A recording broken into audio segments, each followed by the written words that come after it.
So as we're charting this course towards our 10,000th guitar, we've been looking back at a lot of the history and the stories from Emerald Guitars past. Looking at some of the custom guitars we've built, like the Ultra Guitar and Bahamut and all those really unusual instruments. But I wanted to talk today about how we've ended up with such an unusual lineup of guitars in our standard range. And if you look at the range of guitars that Emerald Guitars build, we do a lot of guitars that have more than 6 strings on them. You know, we do the X20 12 string. We've currently got the Amicus 12 string, or little short scale 12 string. 7 string fan frets, been something we've been doing for years.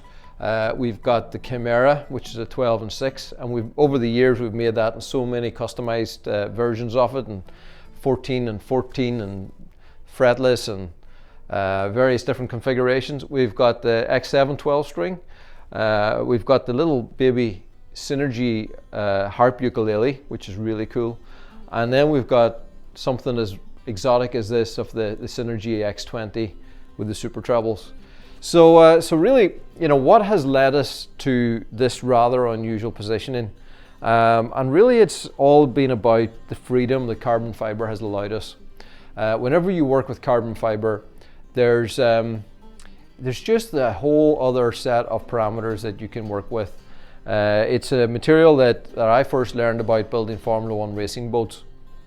And what I discovered is when I was building racing boats, I was building the safety cells. And for that part, it needed to be very light and incredibly strong.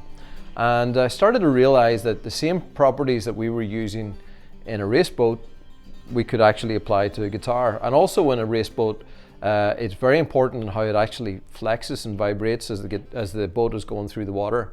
So all these same kind of principles can work for building a guitar. But with a 12 string guitar or a 14 string guitar, or indeed a 36 string guitar like we've once built, you've got a lot of strength, a lot of tension on that guitar. So what carbon fiber allows us to do, if you've ever played a 12 string guitar, you know how they move, they warp, they go out of tune, they can just be a little bit tricky to live with. But carbon fiber gives you a platform that's very, very strong, very, very stable, and has great tonal properties for a 12 string instrument. So I always say that we build a really great 6 string guitar, but I think we build the best 12 string guitars out there.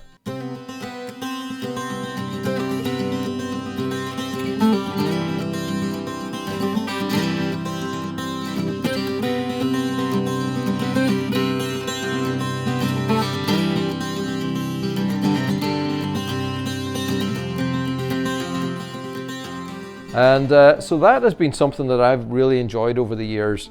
And right back at the very start is when I first started building 12 strings. And it's been something that we've just refined and we've taken a little bit further ever since. But that has been a really interesting journey, because once you start doing 12 string guitars, then people start asking you for different things, or you get inspired to do different instruments. And along the way, there's been a lot of really cool custom things that we've done. And one of the first custom guitars that I built way back, not long after I built the Ultra Guitar for Steve Vai, was a 7 string based on our X10 model. And it was the very first 7 string guitar they ever built, and I built it for Steve. And I thought, well, you know, maybe after building the Ultra Guitar for him, we'd be interested to see one of our acoustic guitars. And so, crazy idea, I thought I'll build a 7 string acoustic.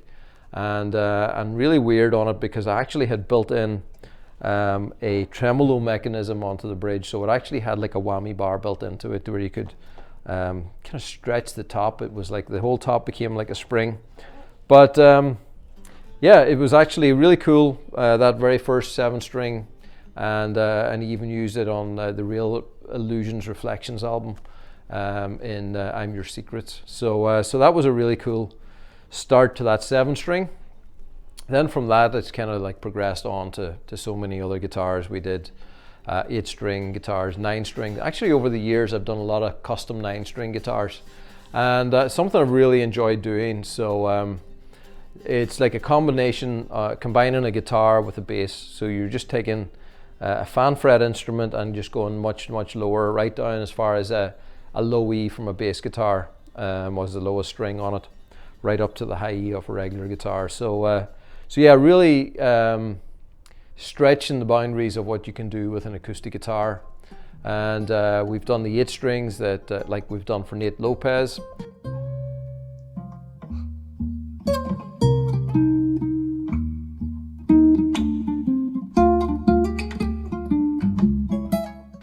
Which is very successful, and he still plays to this day.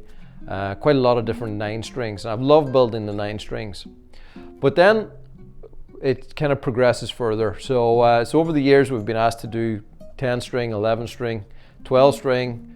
I think we've done a 13 string. I know we've done a number of 14 strings. And one of the ones that really stands out is when Kevin Castneen came and asked me to build a 30 string instrument. So that was the very first of a collection of instruments that we've done for Kevin. And really it was one of the most wonderful projects, because it was bringing things to life that really were almost impossible to do with wood. And Kevin had these ideas and dreams in his mind of sounds and pieces of music and performances that he wanted to do. So over the years he would come to me with an idea for an instrument with crazy tunings and crazy amount of strings, and it just started to progress. And I think the first one we did was a 30 string, and then it went deeper right up into a 36 string. And I just can't even imagine how to play them. I could just about work out how to tune them, but in Kevin's hands they really are something fantastic. So that's really opened up a lot of opportunity over the years doing these really interesting customs. But then once I was opened my mind to doing the unusual customs, I had this opportunity one time. I was having dinner with a friend of mine after the NAMM show, and ended up talking to these guys who were building harp guitars and interested in harp guitars. And I thought it was really an interesting concept, this idea of having a guitar and then these extra bass strings that are attached onto them. And so along came the idea to build a harp guitar. So I started talking to these guys at NAMM show about harp guitars, and the whole idea really fascinated me. Such a complex instrument, complex shapes, and a lot of tension. And it just really seemed to be that carbon fiber was a perfect way to build a harp guitar. And so I was thinking about it for a while, and then along came Muriel Anderson to play at a local music festival. And Muriel is well known for playing harp guitar, and I loved her music, loved what she was doing. And during that concert, she said, I've got a day off tomorrow, I'd love to go and do some sightseeing around the country. I wonder how I could get there. So I went up to her straight after the show, and I said, Muriel, if you're interested, I'm going to take you on a tour, and we'll go and visit the Giant's Causeway and some of the beautiful sites around here. And she was very grateful because somebody was going to show her around, and I was very grateful because now I had got an expert in harp guitars, and I was going to have her trapped for a day to answer all my questions about harp guitars. And so that happened, and I think only recently I told Muriel just what my ulterior motive was that day. But talking to Muriel all day about harp guitars really inspired me further, and so an opportunity came to build the Synergy X7, which was a small-bodied harp guitar, really nice compact travel guitar, and that was the first. Then we made the Synergy X20, which is basically the basic form of this guitar, and then we did the Synergy Harp Ukulele as well. So this family of instruments came together, and the harp guitars are a really interesting thing. They're a great expression of music. They're an instrument that just allows you to have this freedom of all this extra bass register, and in this case with the super trebles, the treble register. And I've just loved having them. A really unusual part of our range. Don't make up a huge part of our sales, but to me it's a really important expression of what we can do with carbon fiber. This is the ultimate form in the 21 string with the 8 super trebles, 7 subs on the 6 string here, and we've even done this with the 12 string neck. So that really shows you just how strong that you can make carbon fiber. And then with the contours as well, you know, something that's as complex as this in shape, it's very hard to do in wood, but really easy to do in carbon fiber. Well, I say easy, but easy for us.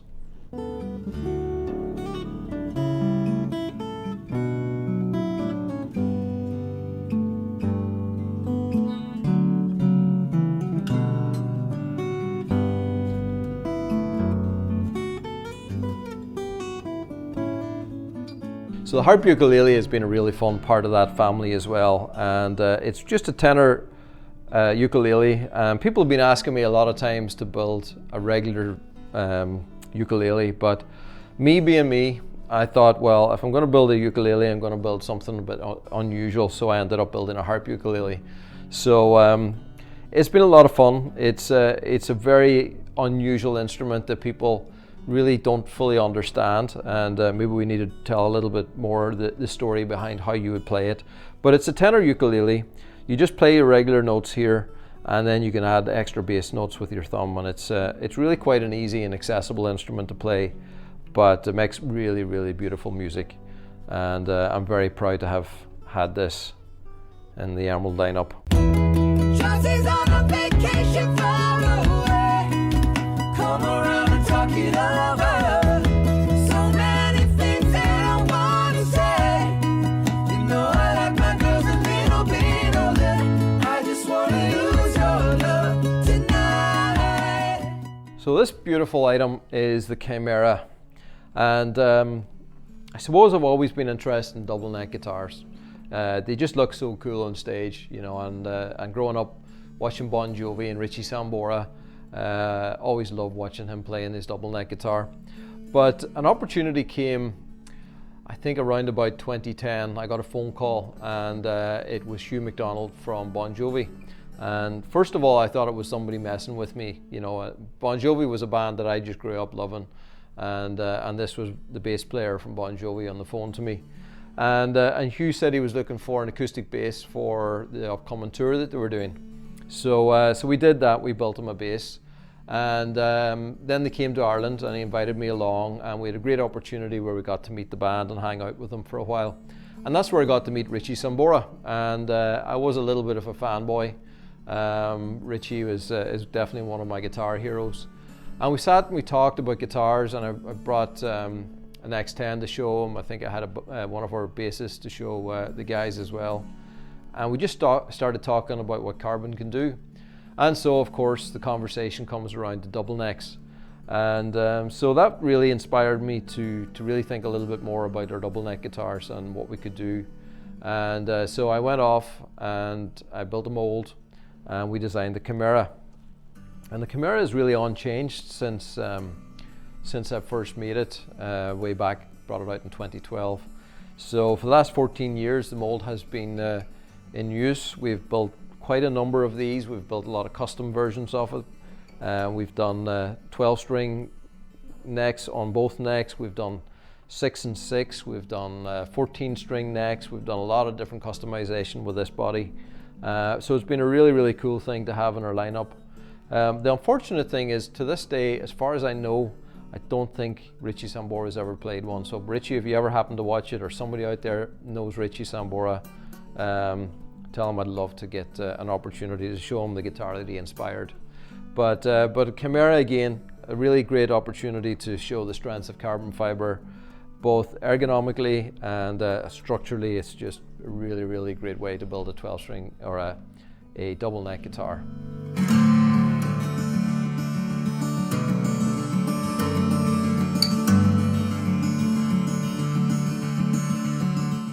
So another beautiful little instrument that we have in our lineup is the Amicus, and this is kind of like the baby in the lineup just because it's so small and cute. But it's a small guitar that packs a really big punch. And the concept behind the Amicus was to build a guitar that has a totally different sound, brings that really high tension kind of mandolin type sound, but still very much designed for a guitar player. So it's an 18-inch scale, and it basically is the same tuning as if you put a capo on the 10th fret of your guitar, and it's got unison strings rather than octave strings. So it's a really high tension instrument. Again, under tension with carbon fiber, it just works so well. Got a beautiful, beautiful sound to it. a great ring, and over the years, just some of the music that people have played on this has just been phenomenal. And I think, you know, really when it comes down to it, a lot of this is about music. You know, it's in some ways I'm inspired by the strength of what I can do and the abilities of carbon fiber, but at the end of the day, it's the real inspiration factor is always going to be music. And there's been just so many great performances that I've heard on our guitars, you know, like the 8 strings that Nate Lopez has played has been so inspiring.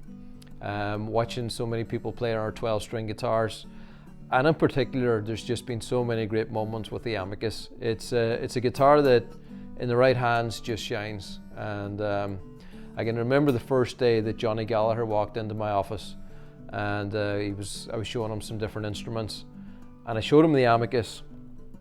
And Johnny, he didn't even speak. He just took the Amicus and he sat down and he started looking at it and working it out. And probably within about 30 seconds, he started playing Rory Gallagher's "Going to My Hometown." And if there was ever the perfect connection between the perfect instrument, perfect musician, and the perfect song, it was that. And it was just such a wonderful moment. And I think Johnny, just as soon as he played the instrument, he understood that it was just right for that one song. And so Johnny Gallagher and "Going to My Hometown" on the Amicus has kind of become one of his signature tunes. But that's really what it's all about. You know, it's building great instruments and bringing things to life, sounds to life that can't really be played on anything else.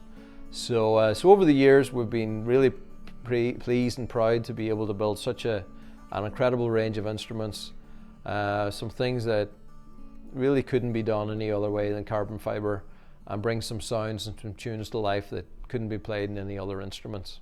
So to me, that is absolutely the best and most wonderful part of being a guitar maker.